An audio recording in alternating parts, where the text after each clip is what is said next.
Welcome once again to our coverage of Day 7 of the Australian Open, and on paper perhaps the most attractive of today's matches between two fluent stroke players, Cédric Pioline of France and Peter Korda from the Czech Republic, meeting today for the sixth time, with Korda having a narrow 3-2 advantage and playing for a place, of course, in the quarterfinals against either Jonas Bjorkman or Byron Black. Confirmation, of course, that the roof shut today because of the foul weather outside. And Fru, will that make any difference to this match?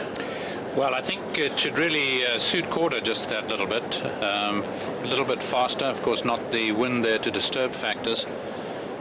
But as you say, on paper, certainly the one that should be the closest. Pioline 21, Korda 7, so their rankings really pretty similar, just 14 places apart. And both have been Grand Slam finalists, of course. Korda at the French Open, Pioline at the US Open, and last year at Wimbledon. It's the Frenchman, one of 4 Frenchmen in the last 16 to serve.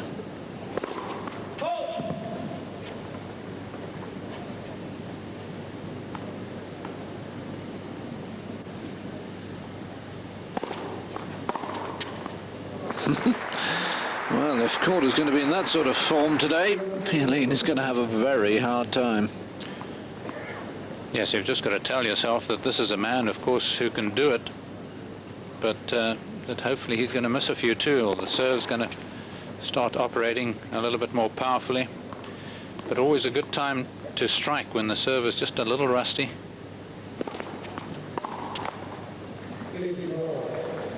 Peter Korda, who celebrated his 30th birthday 2 days ago. Cédric Pioline, who will be 29 on the 15th of June.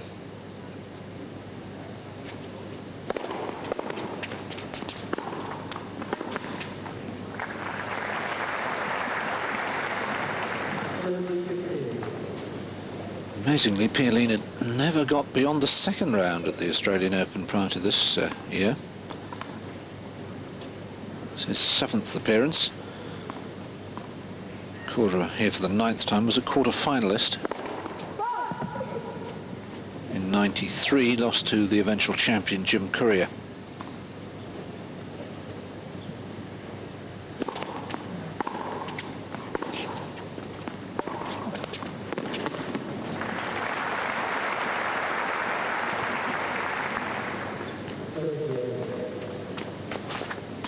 Well, he really looks as if he's up against it, but although he may be trailing in matches, actually won more sets than Korda, because he beat him in 3 straight sets at Wimbledon.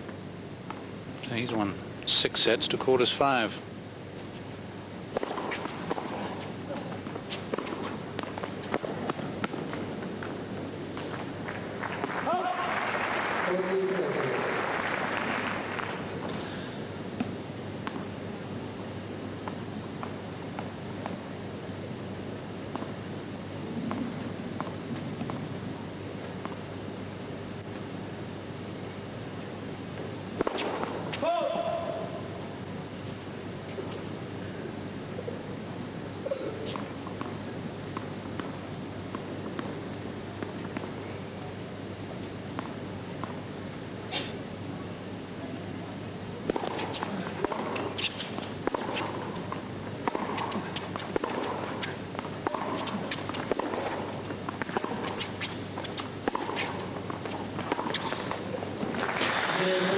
Well, lovely fluent stroke play from both of them in the opening game, and it's Pioline who holds to 30.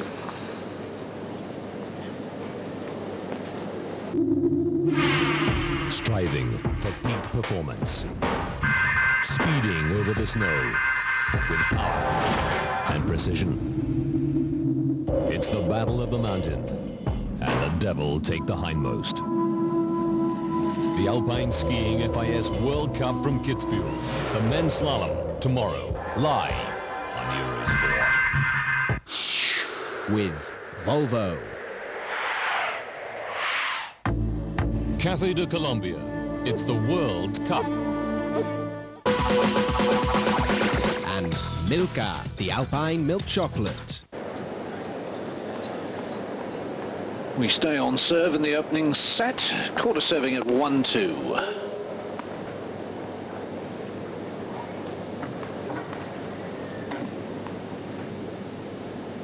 There's some movement, disturbing pioline.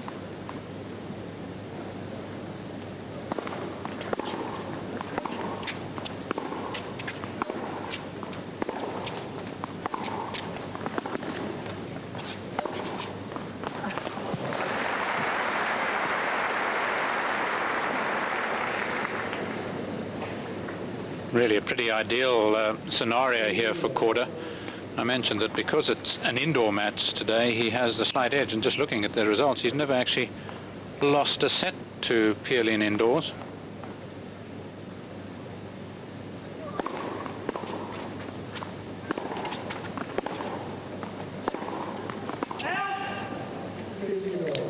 Admittedly, the last time they played was in Stuttgart, where Korda had won the first set and pioline retired. I don't know why he bothers to play Stuttgart, because the previous year he made the trip down there, but he was only going down to tell them that he was unavailable. He was in the draw and had to make an appearance.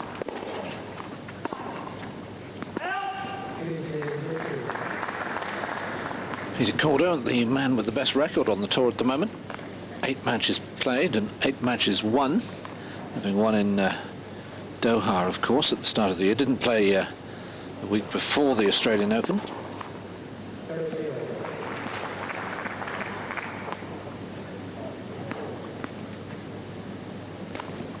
Cedric Pioline did play the week before the Open, lost to Todd Martin in the first round in Sydney.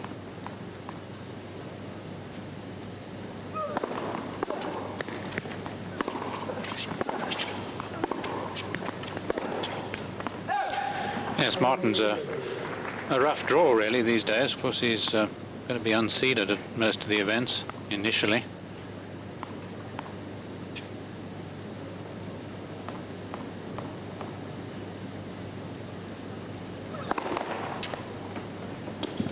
Certainly tired Patrick Rafter out a bit here.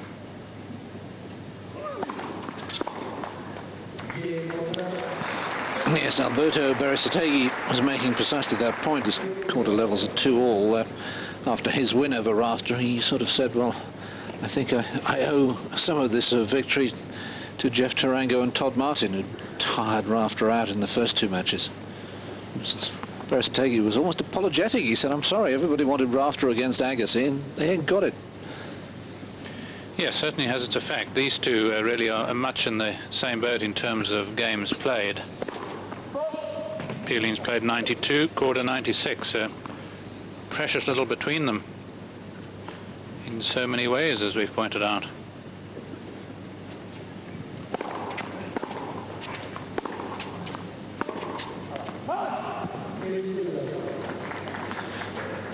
Korda, of course, one of the top left-handers in the world. Pioline last year against left-handers won 6, lost 4. 2 of those losses to Korda, the other 2 Simmerink and Ivanisevic.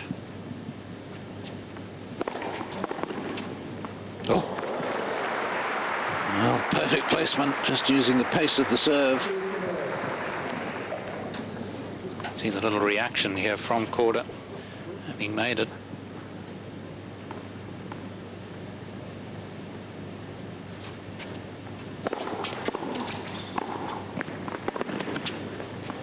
Watch where Korda is when he returns. He's just about on the baseline and moving in just a little bit.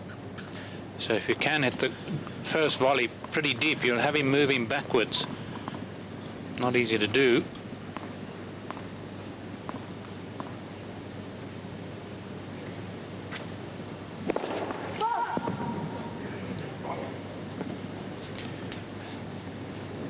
His feet touching the line there, Korda's.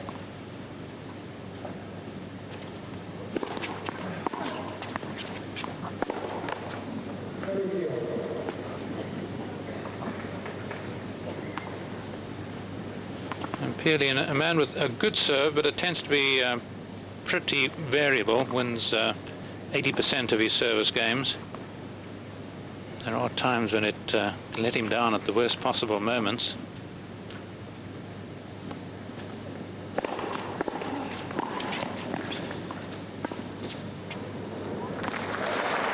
So gentle, but so effective, and it's break point. Well, I think really one of the best players to watch, Korda, and he drives so well that that's what Pioline's expecting.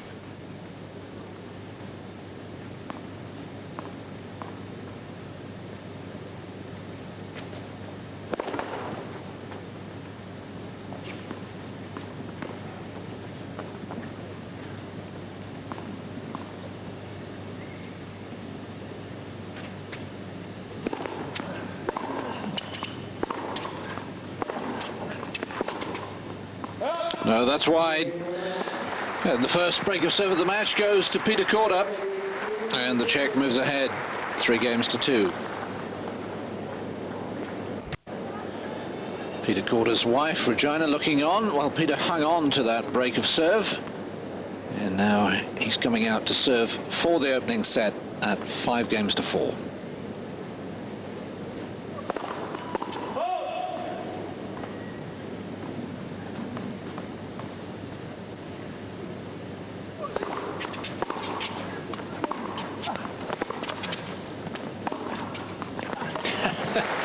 He just never lets you get into a good position. Constantly taking the ball just after it bounces. Pioline struggling to get back into the middle of the court and consequently well wrong-footed.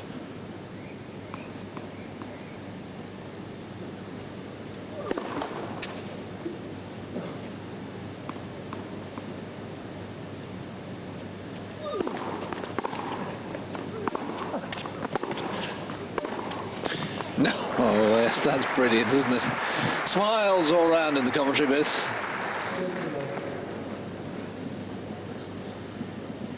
Well, it's an absolute delight, really. It's like watching a top-class cricketer doing it all with a straight bat. Richards or both of them, I suppose. Barry Richards, that is. Well, Viv Richards wasn't bad either, was he? 3 set points.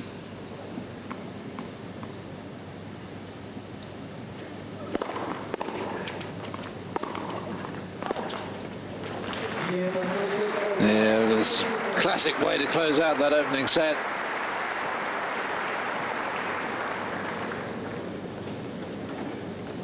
Looking keen and eager, he makes the point, well, I may be 30, but I really wasted a couple of years of my career by not getting hernias sorted out, playing in pain and taking painkillers and not able to practice. What a waste of a talent. Tony Pickard sorted him out. Tony, who coached Peter Korda for a short time after Stefan Edberg had announced his retirement, and Peter says, well, as soon as Tony knew what the problem was, he told me, pack my suitcase, you're going to hospital now.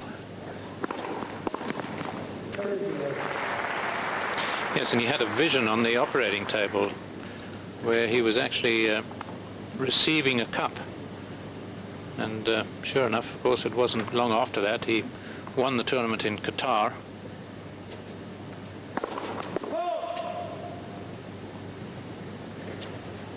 He did it again, didn't he? Because he had another operation in November, a sinus problem this time, and of course, first tournament back, wins in Qatar again.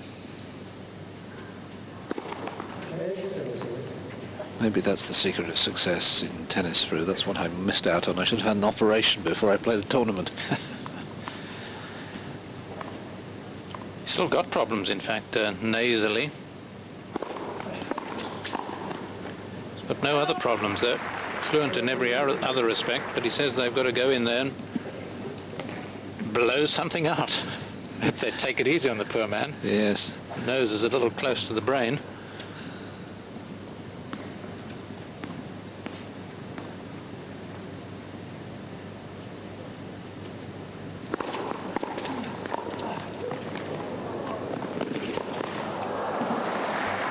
You're actually suggesting that tennis players have brains, are you, Fru?